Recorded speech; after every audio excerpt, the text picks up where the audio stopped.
अपने आप को रख रहे हैं, हम प्रभु का धन्यवाद करते हैं। और कुछ जो कलाम की बातें हैं जो परमेश्वर अपने लोगों को चाहता है कि हम उसे सीखें और अपने खुदा के उस कलाम की जो बातें हैं जो यहोवा की ओर से ठहरती हैं, उस बातों को हम प्रभु के कलाम से सीखेंगे। आइए दूसरा तीमुथियुस 2 अध्याय, दूसरा तीमुथियुस उसका 2 अध्याय उसकी 5 से 1 आयत तक हम लोग पढ़ लेंगे। द सेकेंड तीमुथियुस चैप्टर 2 वर्स 5।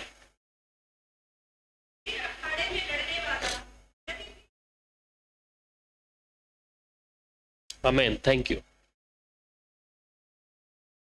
फिर अखाड़े में लड़ने वाला यदि विधि के अनुसार ना लड़े तो मुकुट नहीं पाता। ये बेहद जरूरी है कि हम सब जब कलाम को सुनते हैं और जब कलाम को सुनते हैं तो ये बहुत सी बातें हैं जो एक विश्वासी को जानना बेहद जरूरी है। और कलाम कई बार इस बातें के विषय में कहता है कि सावधान रहो। और सावधान मुझे रहना किससे है? ऐसे किससे मुझे सावधान रहना है? कलाम इस बात में पहले से ही यीशु ने कह दिया है कि सावधान रहें। पर हम जिस भी स्थान पर हैं और परमेश्वर ये हमें इजाज़त देता है कि हम हर एक बातों को जान सकते हैं, समझ सकते हैं, या फिर उसको वचन की बातों से कैसे पहचान होगी। हम अक्सर सुनते हैं कि झूठे भविष्यवक्ता, झूठे प्रचारक या झूठी शिक्षक जो कहीं ना कहीं वचन के अनुसार और वचन की उस बातों को छोड़कर दुनियावी तौर पर उन बातों को बताते हैं। इसलिए जो व्यक्ति अखाड़े में लड़ने वाला है यदि वह विधि के अनुसार ना लड़े, इसलिए चाहे सेवक है या विश्वासी है, अगर वो उस वचन के अनुसार नहीं है और विधि मतलब परमेश्वर के वचन के अनुसार नहीं चलता तो वो मुकुट नहीं पाएगा। इसमें मैं दोनों चीज़ों को लूँगा, एक विश्वासियों को भी और सेवक तो है ही या प्रचारक हैं, सिखाने वाले हैं, लीडर्स हैं, प्रॉफिट्स हैं, प्रेरित हैं। हम उसी बारे में सीखेंगे। इनकी पहचान को हमने पहले भी कई बार सुनी है कई बातों को कि हम पहचान कैसे करें। पर यीशु मत्ती की इंजील 24 अध्याय उसके 4 आयत में पहले ही कह चुके थे। मत्ती की इंजील उसकी 24 अध्याय और उसकी 4 आयत को जब आप पढ़ते हैं, प्रभु यीशु ने पहले ही कह दिया। जी बहन।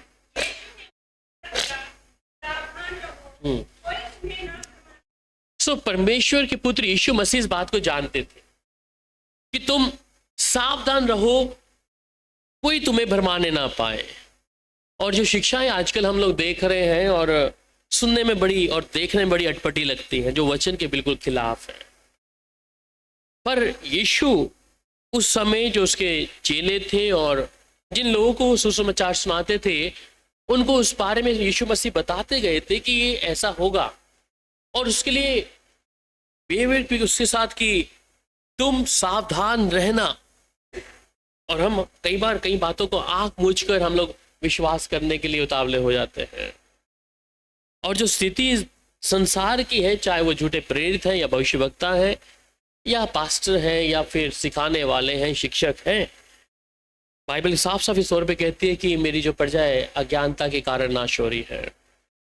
और ये बेहद ज़रूरी है कि जब न्याय का समय आएगा तो परमेश्वर आपको और मेरे से ज़रूर ये बात को पूछेगा, जिनके पीछे आज हम कईयों के फॉलोवर्स हैं।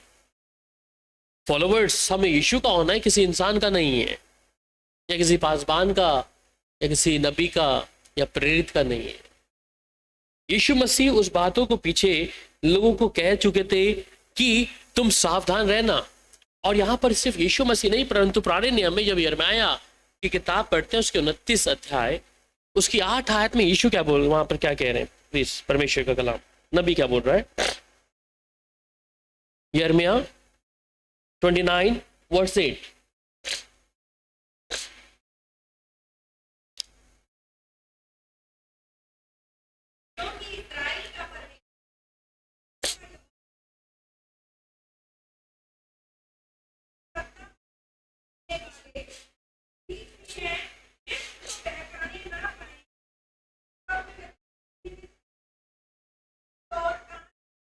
आमेन।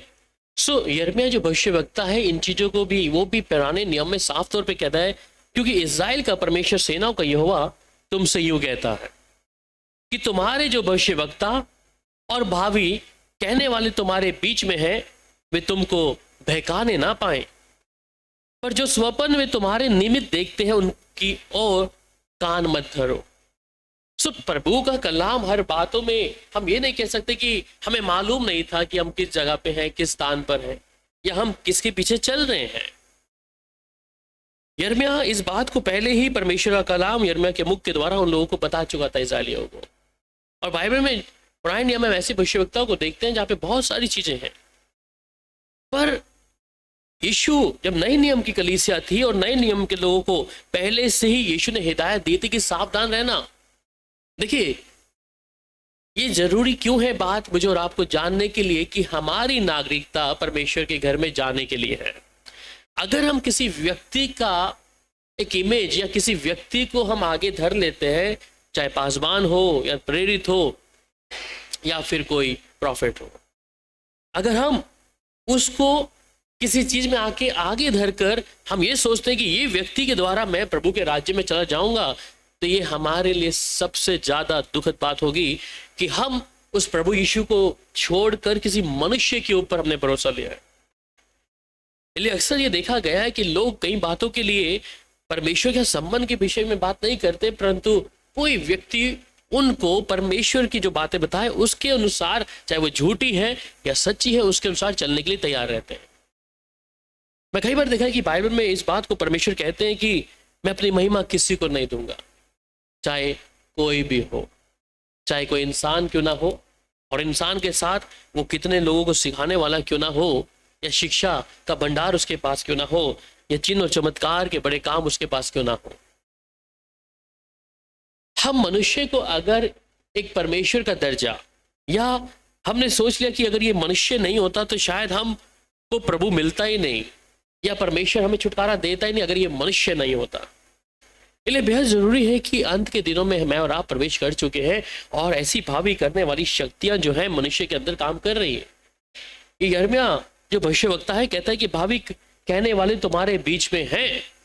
इसका मतलब जो लोग दर्शी हैं, जो बात करते हैं कि हमने फलाना दर्शन देखा है, हमने ऐसी बातों को प्रभु ने बताया है, तो पहले उनके जीवन को जरूर जांच लें। किसी पास्टर को या प्रॉफिट्स को या अपोस्टल को अगर विश्वास करने से पहले, यहाँ तक एक विश्वासी को भी जो कहता है कि मैं भावी ऐसी कोई शक्ति मेरे पास है जिससे मैं तुम्हारे भविष्य को बता सकता हूं, तो जांच ले। क्योंकि न्याय के दिन मुझे और आपको परमेश्वर के सामने खड़ा होना है, और ये परमेश्वर की वचन है कि परमेश्वर कहता है कि मेरी प्रजा अज्ञानता के कारण नाश हो रही है। वचन की कमी होने के कारण, वचन हमारे जीवन में ना होने के कारण क्या है कि हम मनुष्य के ऊपर निर्भर हो जाते हैं, और जब निर्भर होते हैं, जहां जिस मार्ग में परमेश्वर ने तैयार किया हम उधर नहीं जा पाएंगे। इसलिए वो थोड़े लोग होंगे, बाइबल में साफ लिखता है कि वो बहुत कम लोग होंगे कि परमेश्वर के जो घर में होंगे, चाहे अरबों की भीड़ होगी या कलीसियां भरी होंगी, परंतु उसमें से परमेश्वर सबको स्वर्ग नहीं लेके जाएगा। क्योंकि मुझे और आपको परमेश्वर ने प्रभु का कलाम मेरे और आपके हाथों में दे दिया है कि हम उसे पढ़े। उस वचन के साथ जांचने के लिए प्रभु हमें हिदायत देता है कि तुम वचन पढ़कर कलीसिया इस बात को पहचाने कि क्या सही है क्या गलत है। परंतु अगर हम आंख मूंद के बैठेंगे तो हम अपना नुकसान कर रहे हैं कि हम परमेश्वर के घर में नहीं जा सकते। क्योंकि अगर हमने वचन तोड़ दिया है तो प्रभु के साथ प्रभु हमें एक्सेप्ट नहीं करेगा, स्वीकार नहीं करेगा। इसलिए प्रभु कहता है बार बार कि तुम सावधान रहो। और लूका की इंजील उसकी 6 अध्याय, the book of Luke chapter 6 verse 43 to 44, 43 से 44 तक।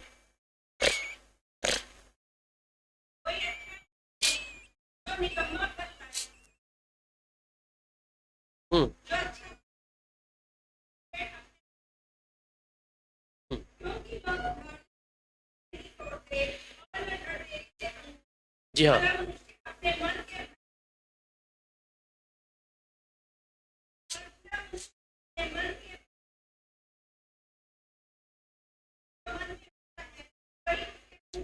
आमेन, थैंक यू सर। सो ये बहुत जानने वाली और ये जानना भी आवश्यक है कि कोई अच्छा पेड़ नहीं जो निकम्मा फल लाए, और ना तो कोई निकम्मा पेड़ जो अच्छा फल लाए। हर एक पेड़ अपने फल से पहचाना जाता है, क्योंकि लोग झाड़ियों से अंजीर नहीं तोड़ते और ना झड़बेरी से अंगूर। तो इसका मतलब कलाम कहते हैं कि हर एक पेड़ अपने फल से पहचाना जाएगा। वो इंपॉर्टेंट है। हम ये मायने नहीं रखता कि मैं कितना प्रभु का वचन जानता हूँ, ये मायने नहीं रखता कि मेरा प्रार्थना का जीवन कैसा है, ये भी मायने नहीं रखता कि हम लोगों के सामने कैसे दिखते हैं, और मायने रखता है कि हमारा फल। और यही पहचान है। बहुत मुश्किल नहीं है इस पहचान को करने के लिए। हमारा जीवन, हम क्या सुनते हैं, क्या देखते हैं, क्या करते हैं। एक तरफ हम कहते हैं कि हम एक आत्मिक व्यक्ति हैं, प्रार्थना करने वाले व्यक्ति हैं, परंतु हमारा स्वभाव किन बातों की और संसारिक चीजों के ऊपर है। सो आपको ज्यादा चीज पहचानने के लिए क्या है, उसको वचन के अनुसार तोल लो। यही पहचान हो जाएगी कि कौन सा फल को कौन सा फल लाना था वृक्ष को। इसलिए अगर मैं इस बात के बारे में कह रहा हूं, हम इतना उपवास करते हैं, इतना प्रार्थना में रहते हैं हम 24 घंटे, परंतु हमारे फल जो दिख नहीं रहे, आप कैसे बिलीव करोगे। आपको मालूम है कि जब कबूतर किसी घर में या कमरे में बैठा हो और अगर बिल्ली वहां, तो कबूतर क्या करता है, अपनी आंखों को मूंद लेता है, सोचता है कि मैंने आंखें मूंद ली तो मेरे को बिल्ली नहीं खाएगी। गलत फहमी। वैसे ही आज मेरा और आपका स्वभाव है कि हम लोग क्या है, हम सोचते कि हम ठीक हैं। बाइबल में लिखा है कि एक स्रोत से मीठा पानी और खारा पानी नहीं आएगा। ये सिखाने वाले के लिए भी इंपॉर्टेंट है और सीखने वालों के लिए भी। चाहे कलीसिया में एक विश्वासी है, या एक पासबान है, या नबी है, प्रॉफिट है, या प्रेरित है, या प्रचारक है। इसलिए परमेश्वर मुझे इस बात की हिदायत, या इस बात के लिए परमेश्वर मुझे कहता है कि तू जांच, तू जांच। हम जांचने से कोई झूठे या हम पर कोई दोष नहीं आएगा। ये लोगों का भ्रम है कि पासवर्ड को अगर जांचोगे तो शायद हमारे ऊपर दंड आ जाएगा। ये लोगों को भ्रम है। देखिए, जांचना और दोष लगाना दोनों में फर्क है। एक दोष होता है कि हाँ, बिना जांचे जिस चीजों के बारे में हमें मालूम नहीं है, पर उसके बारे में हम दोष लगा दिया सुनी सुनाई बातों को कहकर। और एक बात है कि जो चीज आपको सामने दिख रही है, आपका अधिकार है, आप जांच सकते हैं आत्मा के फलों के द्वारा, फलों को के द्वारा, या उसके काम के स्वभाव को देखकर। क्योंकि जहां वो जाएगा वहां पे कलीसिया वहां पे जाएगी। ध्यान दें, उसके लिए प्रभु ने अगर नरक का दर्शन रखा है, तो जो कलीसिया वहां के फॉलोवर्स हैं वो भी वहीं जाएंगे। सिखाने वाला है, क्योंकि परमेश्वर पूछेगा तुम्हारे पास बाइबल था, सर्वशक्तिमान परमेश्वर का कलाम था, तुमने जांचा नहीं है। तुम्हें हिदायत दी थी, ये परमिशन दी थी कि तुम जांचो। इसलिए हम फलों के द्वारा पहचान सकते हैं, और ये परमेश्वर मुझे इजाजत देता है। हमें अपने जीवन को किस प्रकार रखना है, इसलिए ये जानना होगा एक विश्वासी को, जिधर भी हम हैं। और फिर उसके साथ मरकुस 13 अध्याय उसकी 5 आयत को भी पढ़ लीजिए। मरकुस 13 अध्याय उसकी 5 आयत।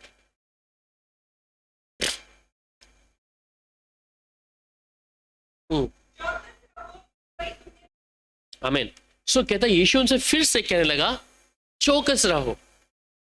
इसलिए आज कई बार हम कलीसिया में चौकस नहीं है, जो मिलता है उसी को सुनकर, जो दिखता है उस पर विश्वास करके हम लोग चल रहे हैं।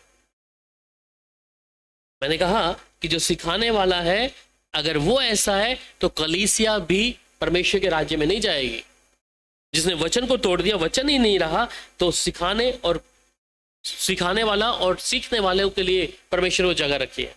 क्योंकि दूसरा पत्र 2 अध्याय में कहता है कि उनके ऊपर पहले से ही दंड की आज्ञा परमेश्वर ने नियुक्त करके रख दी है। देखिए, वचन चाहे थोड़ा तोड़े, ज्यादा तोड़े, कम तोड़े, तोड़ दिया है। हम ये नहीं कहते, इसलिए वचन कहता है या तो उस व्यवस्था को जो प्रभु ने दिया उसको या तो पूरी करके मान। अगर वो थोड़ा सा टूट गया है व्यवस्था या परमेश्वर का कलाम, तो परमेश्वर जिस नजरिए से देख रहा है वो हमारे लिए फिर अच्छा नहीं है। इसलिए एक विश्वासी का जीवन में सर्वोत्तम स्थान क्या है? परमेश्वर है, कोई इंसान नहीं है कि हम किसी पासवान को ये सोचकर कि ओ ये बेहतर है। आप कमियों को देखते क्या कर रहे हैं? दबा रहे हैं, तो आप उसके साथ सम्मिलित हैं। देखिए, परमेश्वर बड़ा पर्टिकुलर है चीजों का।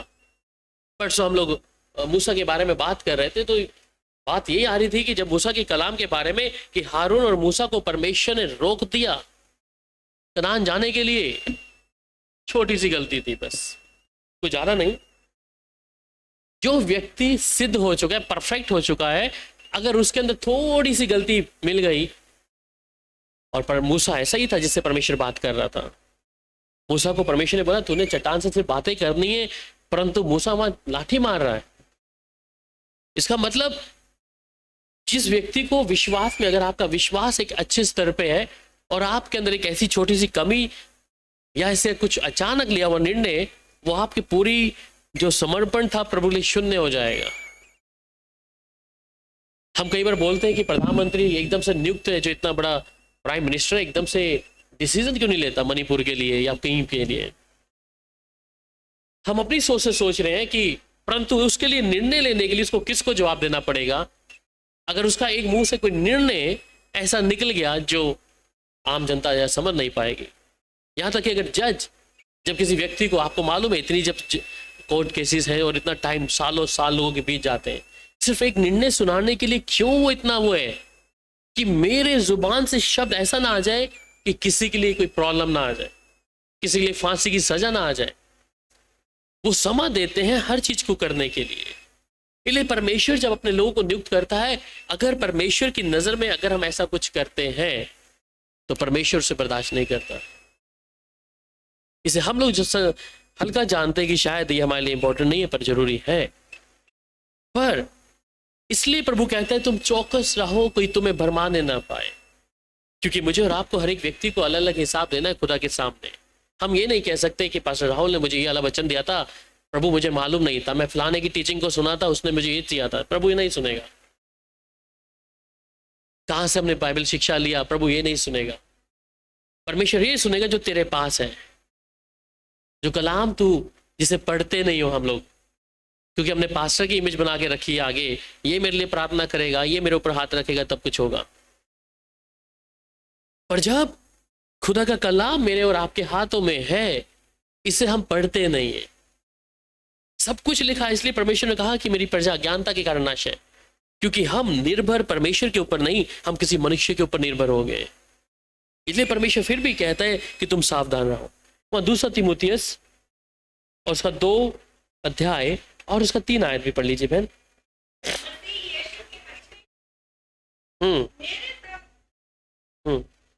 आमीन। सो 2 तीमुथियुस 2:3, मसीह यीशु के अच्छे योद्धा के समान तू कह रहा है मेरे साथ दुख उठा ले। ये देखकर नहीं कि मुझे कहां पर आशीष मिलनी है, क्योंकि सब कुछ आज आशीषों पे टिका हुआ है, जिस व्यक्तियों के पीछे आशीष के पीछे दौड़ रहे हैं। परंतु अगर मैं योद्धा हूं मसीह यीशु का, और मुझे ये सावधानी बरतनी है कि मैं सिर्फ आशीष के ऊपर निर्धारित नहीं हूं, मैं प्रभु के ऊपर निर्धारित हूं। मैं किसी प्रेरित के ऊपर आधारित नहीं हूं, मैं किसी अपोस्टल के ऊपर नहीं हूं, किसी भविष्यवक्ता के ऊपर नहीं हूं, किसी पादरी के ऊपर नहीं हूं, मैं सिर्फ प्रभु के ऊपर निर्भर हूं। हाँ, प्रभु ने दास रखा है शिक्षा देने के लिए, पर उसे आप जांचें। प्रभु ने आपको दास रखा, आप जांचें, क्योंकि शायद हो सकता है अगर जांच आपने प्रभु के दास की जांच नहीं की, शायद उसको भी नहीं मालूम, और आप अगर जांच नहीं कर रहे तो शायद वो भी उसके लिए भी गड्ढे में घुस जाएगा। अगर प्रभु इस बात की हिदायत देखा है कि एक दूसरे के लिए क्या है, हम जांच सकते हैं। शिक्षा परमेश्वर का वचन, इसलिए सीखने का आत्मा प्रभु कहता है जो हलीम है, जो प्रभु के साथ चल रहा है, वो परमेश्वर के वचन सीखने के लिए तत्पर रहेगा, चाहे वो पासवान है या विश्वासी है या प्रेरित है या भविष्यवक्ता या सुसमाचार सुनाने वाला है। इसलिए उस बात को यह देखकर नहीं कलीसिया हमारे विषय में क्या कहती है, पर अगर विश्वास में आप प्रभु के साथ चल रहे वचन पढ़ने वाले हैं तो जांचें, परख होनी जरूरी है, छांट काट होनी जरूरी है। अगर छांट काट पास्टर्स का या विश्वासियों का नहीं है तो हम अपने लिए सच में दुख के दिनों को नजदीक बुला रहे हैं। इसलिए योद्धा के साथ मेरे साथ कहता है दुख उठा। वहीं पर दूसरा कुरिन्थियों 11 अध्याय उसकी 13 आयत, 2 Corinthians chapter 11 verse 13।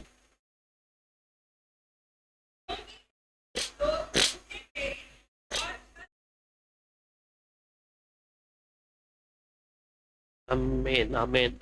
सो कहता है क्योंकि ऐसे लोग झूठे प्रेरित और छल से काम करने वाले और मसीह के प्रेरित का रूप धरने वाले हैं।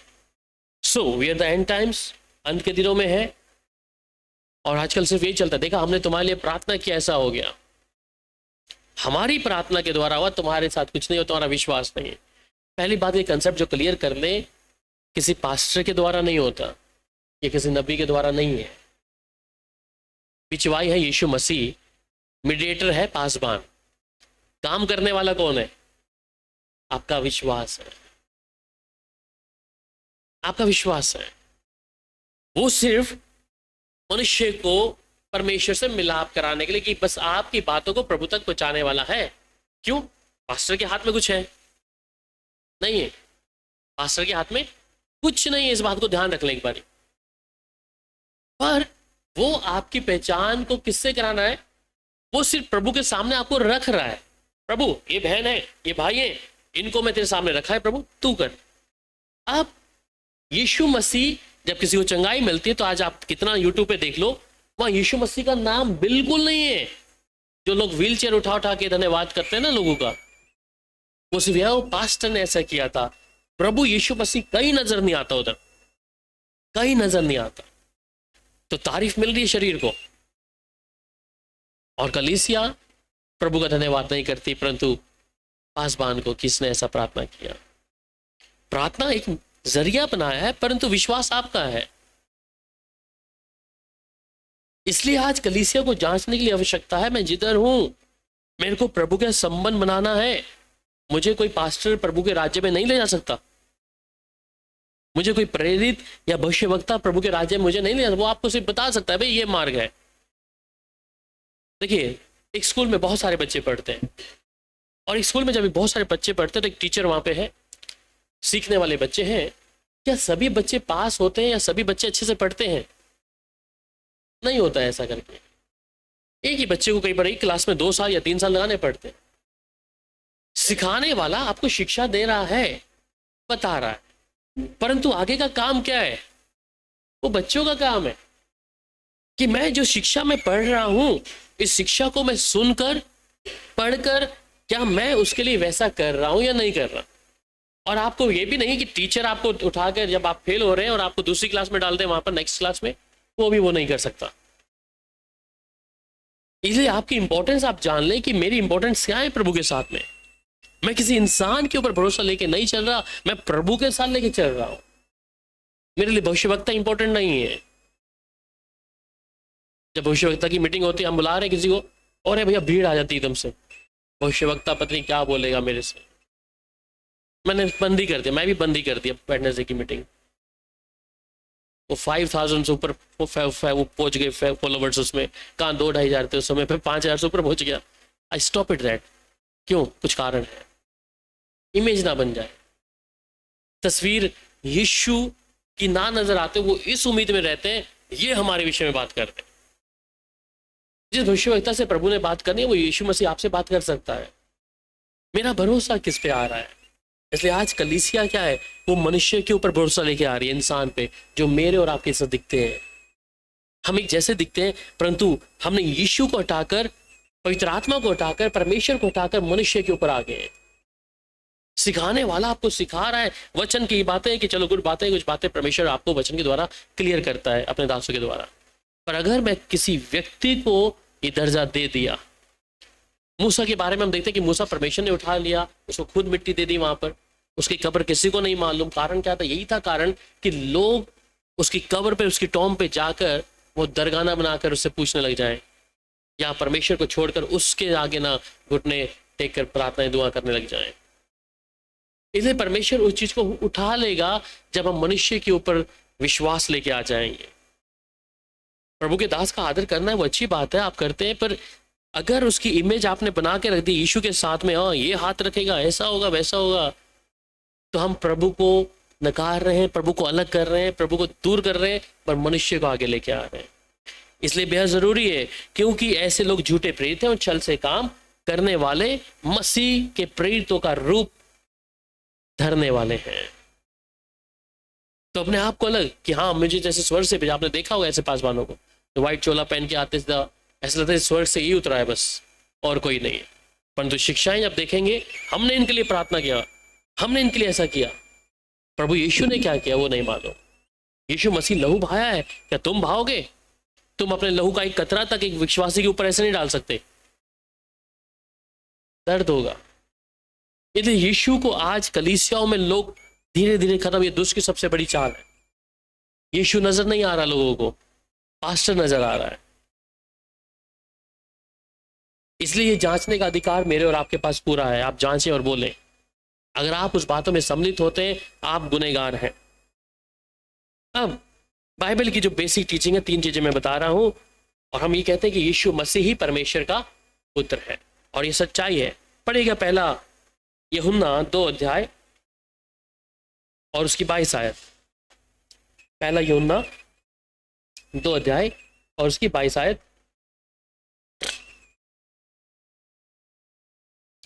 First John chapter 2 verse 22।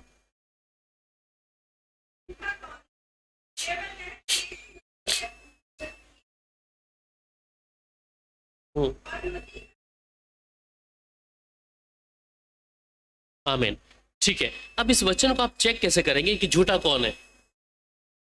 केवल वह जो यीशु मसीह होने का इनकार करता। ठीक है, अब यीशु मसीह का इनकार कैसे देखेंगे, आप कैसे जांचेंगे? अगर कोई व्यक्ति, अभी आप कलीसिया में जाते हैं, कहीं पे सुनते हैं या यूट्यूब पे, वो तो यीशु मसीह का नाम ले रहे हैं, क्योंकि एक इमेज है कि ये चर्च है और सिखाने वाला यीशु मसीह का नाम ले रहा है।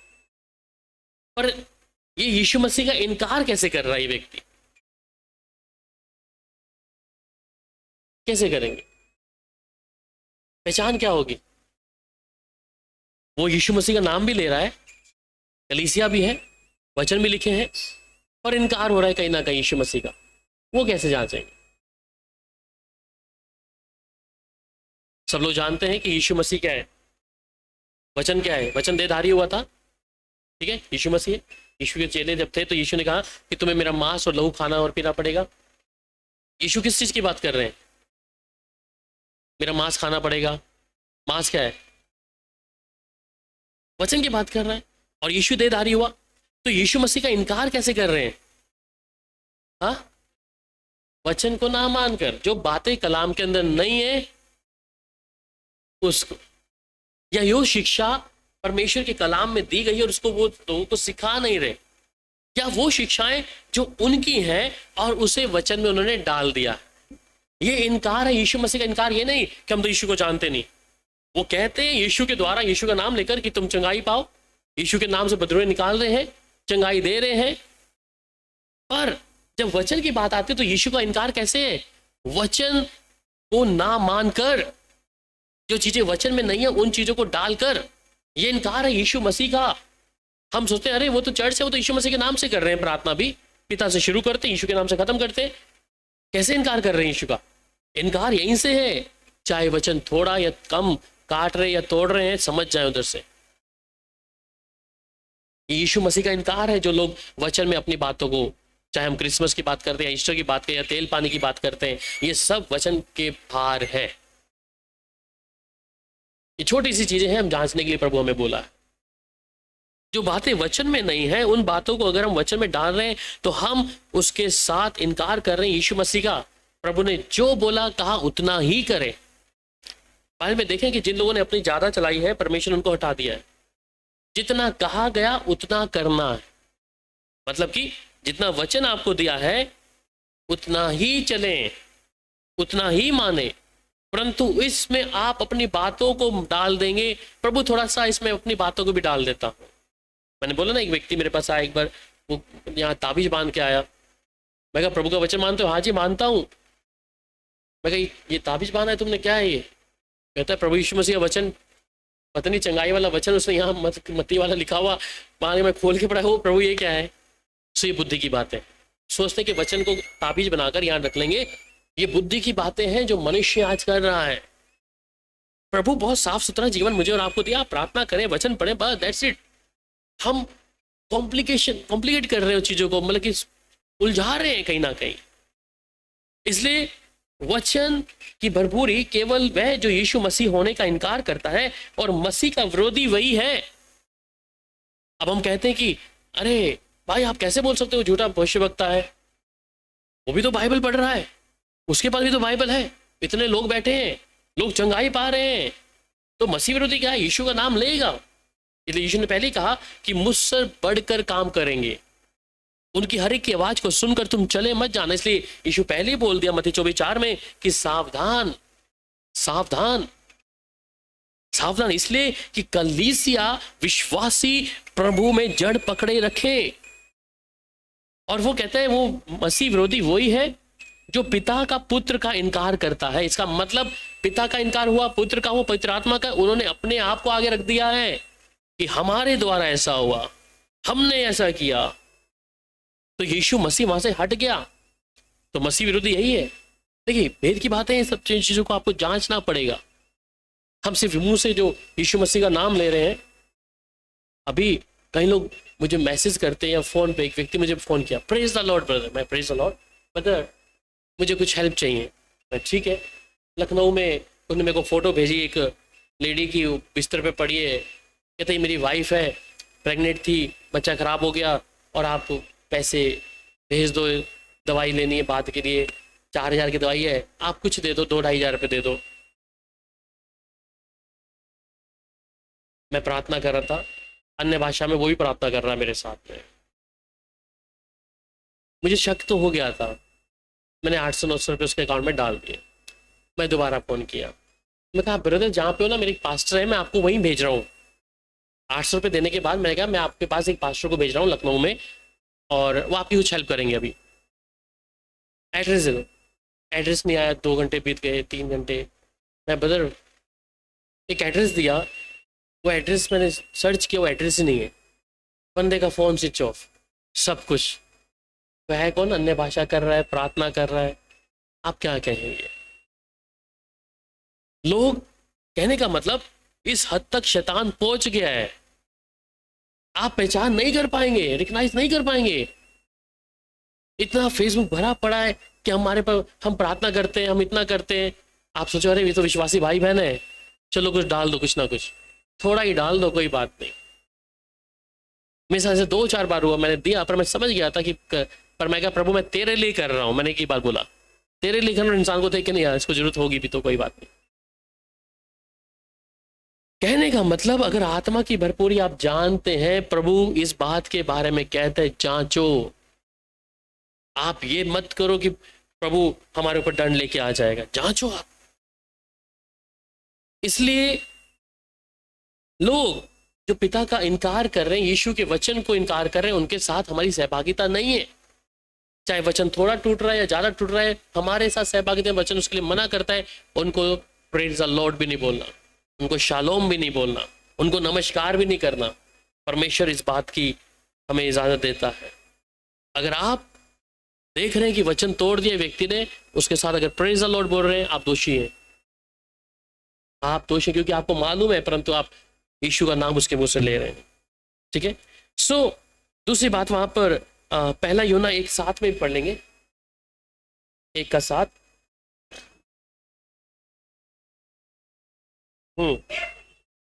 सॉरी, दूसरा यूहन्ना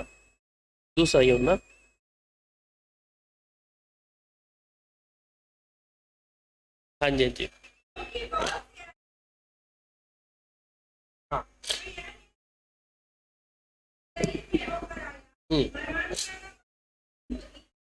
आमीन।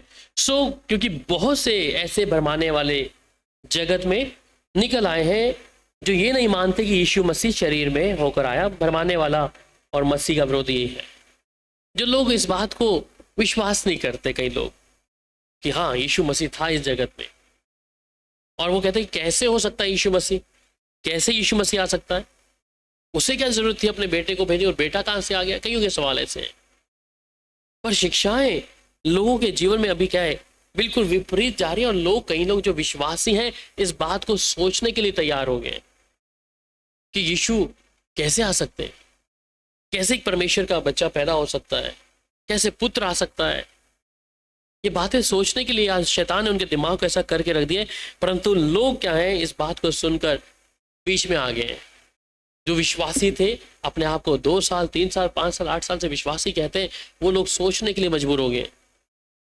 पर जिस विश्वास को हम लेके चले, हम जानते हैं कि वो परमेश्वर का पुत्र यीशु मसीह है, हम उसमें स्थिर रहें। हम उनकी बातों को सुनकर, हाँ जरा हमें सुनाओ क्या और शिक्षा है, क्योंकि देखिए ज्ञान की बातें शैतान जानता है पूरी, उसके पास पूरी नॉलेज है हर चीज़ों की। यदि वो मनुष्य के सामने इस बात को रख सकता है और मनुष्य अपने विश्वास में कमजोर हो सकता है। फिर अगली आयत पढ़िएगा मेरी बहन, पहला यूहन्ना 2:18 भी, पहला यूहन्ना 18। हम्म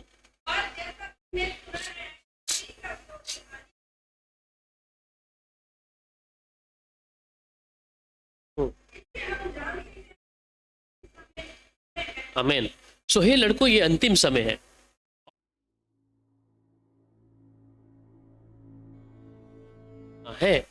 कि मसीह का विरोधी आने वाला है। उसके अनुसार अब भी बहुत से मसीह के विरोधी उठे हैं। अब भी मतलब कि उस समय थे, परंतु अब भी उठे हैं। और ये हर दिन इनकी तादाद देखें तो हर दिन ऐसे झूठे लोग, भविष्यवक्ता, मसीह विरोधी, प्रेरित, ये उठ रहे हैं। और वो बहुत तेजी से हो रहा है, तेजी से हो रहा है एकदम से। तो कहते हैं कि इससे हम जानते हैं कि हम अंतिम समय में हैं, क्योंकि आजकल हर कोई प्रोफेट है, हर कोई प्रेरित है। ठीक है, उन्हें नहीं मालूम क्या बोलना है, किधर बोलना है, कैसे बोलना है, पर जो लोगों को लुभावने वाली बातें उन्हें मालूम है, यही इनका चारा है, ये इनका चारा है। और वहां पे लोग फंसते हैं सबसे ज्यादा धन से, ठीक है, उनका समय से, कई चीजों से। उनको मालूम है हम इनके लिए आशीष के वचनों को बोल देंगे, इनके लिए अच्छा अच्छा सुवचन बोलेंगे तो ये खींचे आएंगे। और आज हर एक व्यक्ति ये चाहता है कि कोई हमारे विषय में अच्छी चीजों को रखे। अच्छी चीजें बताना कोई गलत बात नहीं है, पर दुनियावी तौर पर। इसलिए ये कहता है कि अंतिम समय में ऐसे जो मसीह के विरोधी उठेंगे, इससे हम जानते हैं कि हम अंतिम समय में हैं, हम अंतिम दिनों में प्रवेश कर चुके हैं। और हम, बाइबल इस बारे में कहते हैं कि हम हर एक आत्मा की प्रतीति नहीं कर सकते हैं, हम हर एक आत्मा की प्रतीति नहीं कर सकते। इसलिए प्रकाशित वाक्य 3 अध्याय और उसकी 9 आयत में क्या लिखा है? प्रकाशित वाक्य 3 अध्याय और उसकी 9 आयत।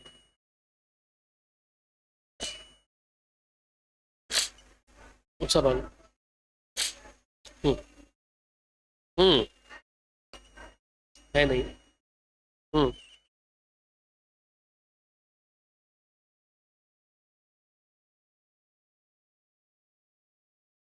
आमीन। सो ये प्रकाशित वाक्य 3 अध्याय उसकी 9 में क्या कहता है? देख, मैं शैतान के उन सभा वालों को तेरे वश में कर दूंगा जो यहूदी बन बैठे हैं। ठीक है, जो यहूदी बन गए या आज के रूप में विश्वासी बन के बैठ गए हैं, जो अपने आप को विश्वासी का चेहरा दिखाते हैं, पर असल जिंदगी उनके बैकग्राउंड में कुछ और चल रहा है, दुनियावी है, शारीरिक है। उन चीजों पे क्या है, वो व्यक्ति अब अपने आप को यहूदी कहेगा या विश्वासी कहेगा। क्यों? मैं तो सबसे ज्यादा पवित्र हूं, मैं विश्वासी हूं, मैं इतनी बार उपवास रखता हूं, प्रार्थना करता हूं। ऐसे व्यक्तियों को कहने की आवश्यकता नहीं है। तो कहते हैं ये यहूदी बन बैठे हैं पर है नहीं। और कहते हैं पर है नहीं, वरन झूठ बोलते हैं। देख, मैं ऐसा करूंगा कि वे आकर तेरे चरणों में दंडवत करेंगे और ये जान लेंगे कि मैंने तुझसे प्रेम रखा। ये जान लेंगे, इसका मतलब परमेश्वर अपने क्रोध को वहां दिखाएगा। और फिर वहीं पर यहूदा की किताब उसकी 4 आयत, यहूदा किताब 4 आयत, इट्स ओनली चैप्टर 1 या 4। हम्म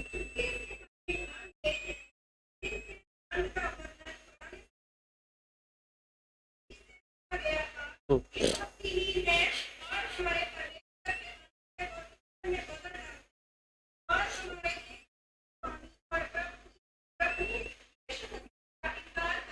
आमीन। क्योंकि कितने ऐसे मसीह मनुष्य चुपके से हम में आ मिले हैं। इसका मतलब यहूदी लोग जिस प्रकार वो कह रहे हैं कि यहूदी बन बैठे हैं, तो ऐसे मसीह में मिल चुके हैं, मिल आ गए हैं, और जिन के इस दंड का वर्णन पुराने समय से पहले से ही लिखा गया था। तो वो सब कुछ परमेश्वर पहले से है। ये भक्तिहीन है। भक्तिहीन कैसे है? प्रार्थना का जीवन नहीं है, संगति का जीवन नहीं है, आत्मा जीवन नहीं है, ठीक है, पर अपने धुन में अकेले रहने का मन है इनका, कि हमें अकेले रहना, ठीक है। और ये कहते हैं भक्तिहीन है और हमारे परमेश्वर के अनुग्रह को लुचपन में बदल डालते हैं, और हमारे अद्वित स्वामी और प्रभु यीशु मसीह का इनकार करते हैं। इनकार कर रहे हैं वचन को ना मानकर, जो वचन में लिखा है उसको ना मानकर, अपनी बातों को डालकर। तो परमेश्वर पहले से ही कहा है सावधान रहे, पर ये मिल चुके हैं हमारे बीच में आकर, और ये ऐसा तेजी से है जिसे आप पहचान नहीं पाएंगे। बिना आत्मा के तो बिल्कुल भी नहीं पहचान पाएंगे। इसलिए परमेश्वर बार बार क्यों कहा सावधान रहो। इसके साथ मत्ती अध्याय 16 और उसकी जब आप लोग 15 से 17 पढ़ते हैं,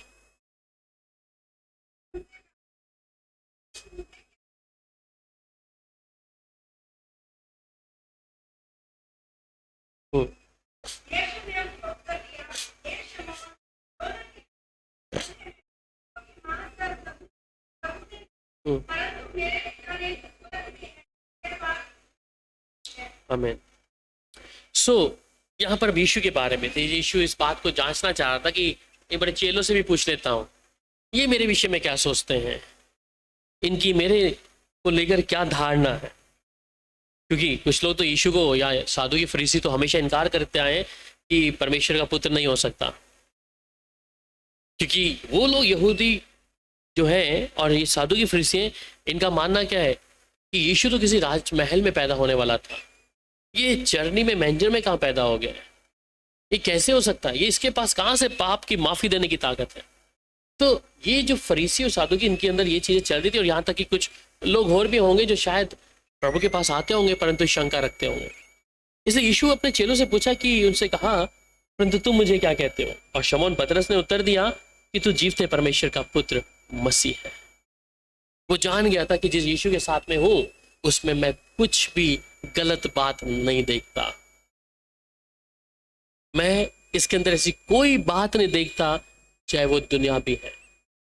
यीशु था मसीह, परमेश्वर का पुत्र है, तो उसका चाल चलन कैसा होगा। और यहाँ तक कि राजा हेरोदेस या जिन लोगों ने यीशु को पकड़वाया उस समय पे, लातूस भी, ये लोग भी कहते इसमें हम कोई दोष नहीं पाते हैं। और जब वो सूली पर भी था तब भी वो जो डाकू कह रहा है कि सच में ये परमेश्वर का पुत्र है। उस यीशु के अंदर एक भी ऐसी बात नहीं थी क्योंकि वो परमेश्वर का पुत्र है, तो he is the son of God. तो पहली बात बाइबल टीचिंग कहती है कि वो परमेश्वर का पुत्र है, और जो परमेश्वर के पुत्र का इनकार कर रहा है तो समझिए मसीह विरोधी है। और मसीह का विरोध करने का मतलब है बाइबल का इनकार करना। जो बातें परमेश्वर के वचन में नहीं है उसको अगर आप फॉलो कर रहे हैं या ऐड कर रहे हैं तो ये मसीह विरोध है, यीशु मसीह का इनकार करना है। दूसरी बात आती है पुनरुत्थान का समाचार। तो पहला कुरिन्थियों और उसका 15 अध्याय 3 से 4 में क्या कह रहा है? पहला कुरिन्थियों 15 अध्याय 3 से 4, सॉरी पहला कुरिन्थियों 3 से 4।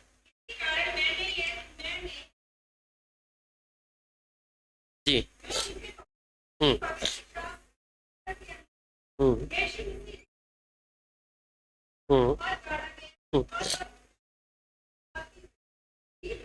जी।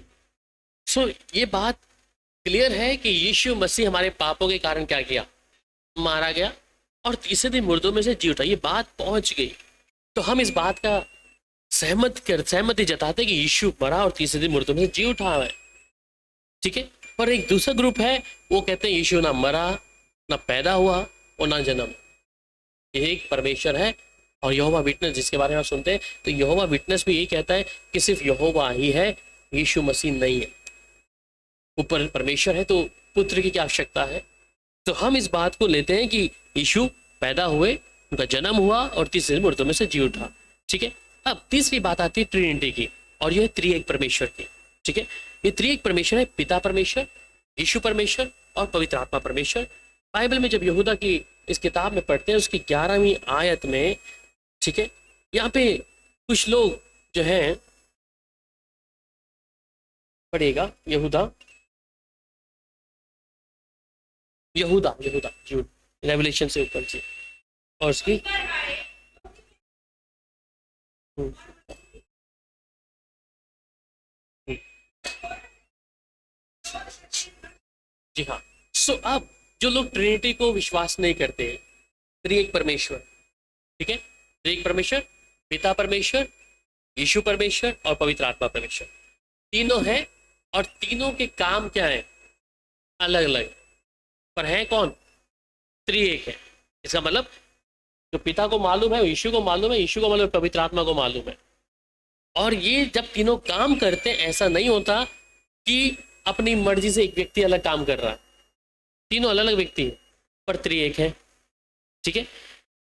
जब यीशु मसीह कुछ काम कर रहे हैं, परमेश्वर जानते हैं, मतलब कि कनेक्टेड है। और ये भी है कि लोग ट्रिनिटी को विश्वास नहीं करते। आजकल यहोवा विटनेस वाले जिस प्रकार हैं, जीसस ओनली वाले लोग हैं, ये लोग कहते हैं कि ट्रिनिटी है नहीं। और बाइबल पूरा इस भंडार से भरा हुआ है। यहूदा की आप किताब जब पढ़ेंगे वहाँ पूरा ट्रिनिटी के बारे में है, क्योंकि यीशु पिता करके बात कर रहा है परमेश्वर से, इसी से हमें जान लेना। पर कुछ लोग जिस प्रकार इसमें थोड़ा उदाहरण दिया है कि उन पर हाय कि कैन किसी चाल चले और मजदूरी के लिए बिलाम के समान भ्रष्ट हो गए और कोरा के समान विरुद्ध करके नाश हुए। सो कैन की वजह, कैन ने क्या किया था, घमंड किया था। क्या किया था घमंड, याद है आपको, कि मेरी, हाँ वो बेहतर है, ये सबसे उत्तम है। तो घमंड तो वहीं पहले दिन उसके पास आ गया। देखा है बाइबल में कि हाय उन पर कि कैंस की चाल चले और मजदूरी के लिए। और बिलाम ने क्या किया, बिलाम का गुना याद है आपको, मैंने इस पर टीचिंग दिया है। बिलाम कुछ पैसों के लिए जा रहा था उस मार्ग में, कि वहां जब उसका दूसरी बार जब वहां से आते हैं लोग उसको लेने की, पहली बार इनकार करता है पर दूसरी बार जब आते हैं तो तैयार हो जाते हैं चलने के लिए, फाइनेंस के लिए। सो वहां उसके अंदर लालच आ गया। और फिर कोरा, कोरा के विषय में क्या है,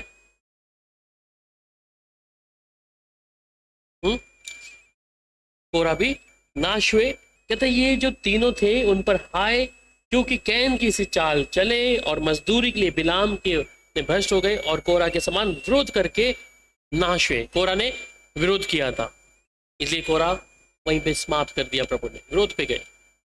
तो आज जो लोग परमेश्वर की ट्रिनिटी को या परमेश्वर के वचन को इस तरह से लेते हैं, परमेश्वर उनको छोड़ेगा नहीं। और फिर हम जानते हैं अब इनको जांचने के लिए परमेश्वर ने हमें फल दिए हैं जांचने के लिए। अभी कुछ लोग हैं, मत्ती की इंजील में से पढ़ लीजिए पहले 7 अध्याय उसके 22 से 23 में। तो कुछ लोग आश्चर्य कर्म के द्वारा क्या करते हैं, लोगों को चंगा करते हैं, पर उनके फलों को जांचने के लिए आवश्यकता है। मत्ती हम्म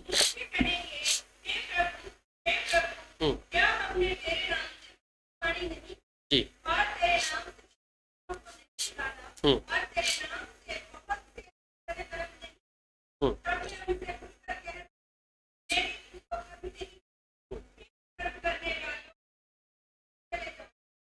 आमीन। सो अब कई बार हम लोग देखते हैं कि आश्चर्य कर्म हो रहे हैं, तो अब हम कई बार इस चीज को जांचते आ रहे हैं, वहां पे सबसे ज्यादा आश्चर्य कर्म हो रहे हैं, तो ये क्या है। कई जगहों पे जब हम आश्चर्य कर्म देखते हैं तो हम विश्वास करते हैं कि ये सबसे बेहतर ही है शायद। पर यहाँ ये मत्ती 7:22 से 23 पे क्या कह रहे हैं, ये लोग वे लोग हैं जो अद्भुत काम कर रहे हैं, इनके द्वारा परमेश्वर काम कर रहा है। और यीशु वहां पर एक ही बात बोलते हैं, क्या बोला यीशु ने वहां पर, हे कुकर्म करने वाले, मतलब कि उनका नाम परमेश्वर की उस जीवन की पुस्तक में है या नहीं है, ये देखो पहले। परमेश्वर काम करेगा, हम किसी के कामों को देखकर जांच नहीं सकते, ठीक है। कोई भविष्यवाणी को देखकर क्यों प्रभु इसको बता रहा है, या कोई चंगाई को देखकर हम इसके द्वारा बिल्कुल पहचान नहीं कर सकते। पर प्रभु कहता है कि ये लोग जब अपने विषय में बोल रहे प्रभु के नाम से ऐसा हो रहा है, ऐसा हो रहा है, प्रभु कह रहा है तो एक कुकर्मी, अगर तेरा नाम जीवन की पुस्तक में नहीं है तो कोई फायदा नहीं है। सिर्फ लोगों को लुभावने के लिए प्रभु वो काम करेगा। लोग ये सवाल उठते हैं कि प्रभु ऐसे लोगों को देता क्यों है आशीष। हो सकता है शुरुआत में प्रभु ने वो चीजों को रखा, इसलिए परमेश्वर जिस वसा को, जिस चंगाई की गिफ्ट को प्रभु दिया वो एकदम से प्रभु नहीं लेता है। इस बात को ध्यान रखें। अगर प्रभु ने आपको एक गिफ्ट दे दिया तो प्रभु चंगाई का या कुछ भी प्रभु आपको दिया है वो एकदम से लेगा नहीं आपसे कि इसने मेरा कहना नहीं माना तो इससे मैं एकदम रिटर्न करूं। वो बना रहेगा। पर क्योंकि बाइबल में इस बारे में कहता है कि अगर तुम नहीं बोलोगे तो पत्थर चिल्ला उठेंगे। परमेश्वर को अपनी महिमा चाहिए। अगर आप नहीं बोलेंगे तो पत्थर चिल्ला उठेंगे। इसका मतलब है कि प्रभु का नाम, चाहे वो लोग ज्यादा हैं कम हैं, उन तक यीशु का नाम जा रहा है। शिक्षा क्या मिल रही है हमें नहीं मालूम, परंतु यीशु का नाम चला गया, या इसलिए वो अब जवाबदारी हो गए हैं। क्योंकि उनको इस बात की समझ है कि बाइबल की बातें, बाइबल मुझे पढ़ना है। मैं कम अशारे कर्मों को देखकर नहीं विश्वास करना कि अशारे कर्म हो रहे तो मैं उस चीज को विश्वास कर लूं। इंपॉर्टेंट है कि सिखाने वाले का जीवन भी प्रभु के साथ वैसा होना जरूरी है।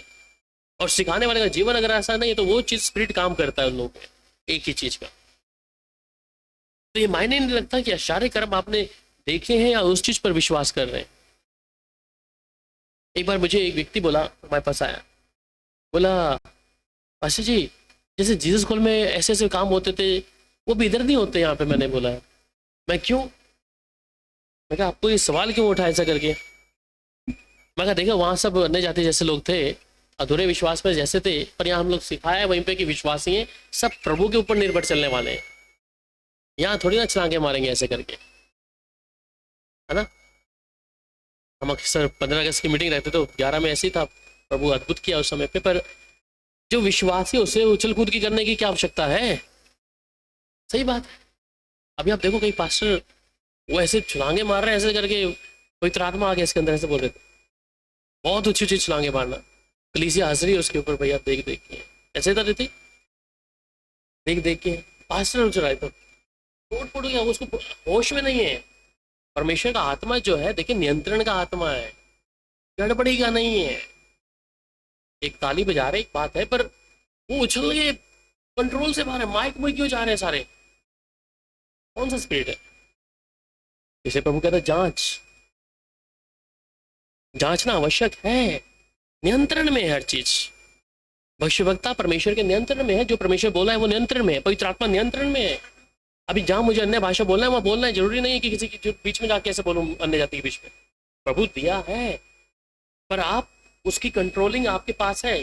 कई बार कंट्रोलिंग बाहर हो जाती है, मैं समझता हूँ, पर उसे हम आदत डाल लें कि कंट्रोल में रहे हर चीज।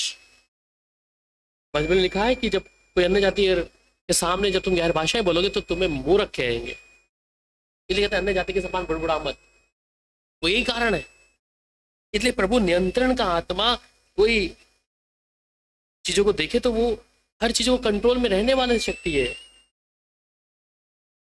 तो आज कलीसिया या प्रभु के दास ही ऐसा ऐसा करना शुरू कर दिए।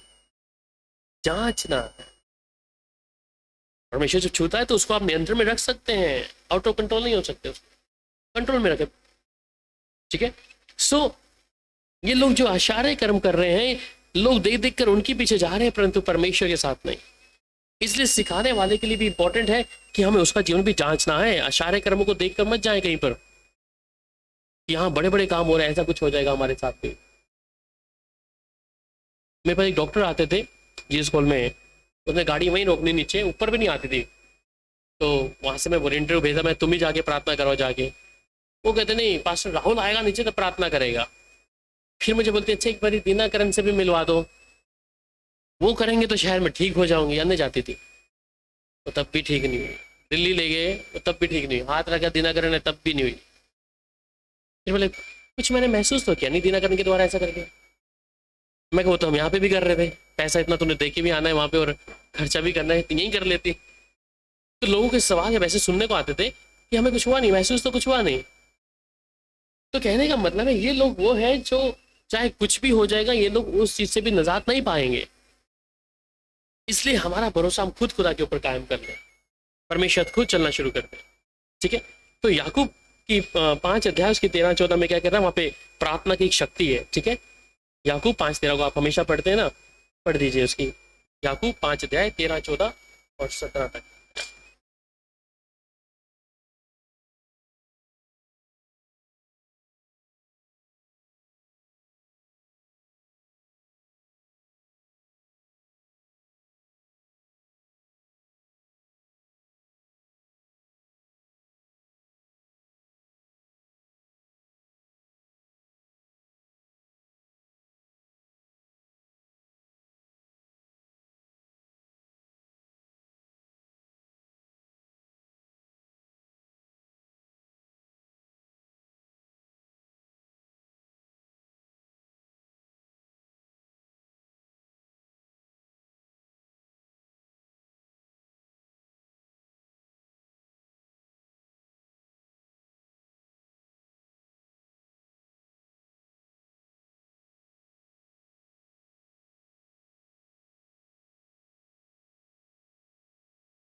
कहना है भविष्यवाणी है, जांच है, दर्शन है, दर्शन देखा, जांच है। क्योंकि उसकी उस चीजों के अलावा यकीन कर लिया है या भरोसा लेके आ गए और आप उसको केवल तो सही तरीके से साथ में, तो परमेश्वर ने जो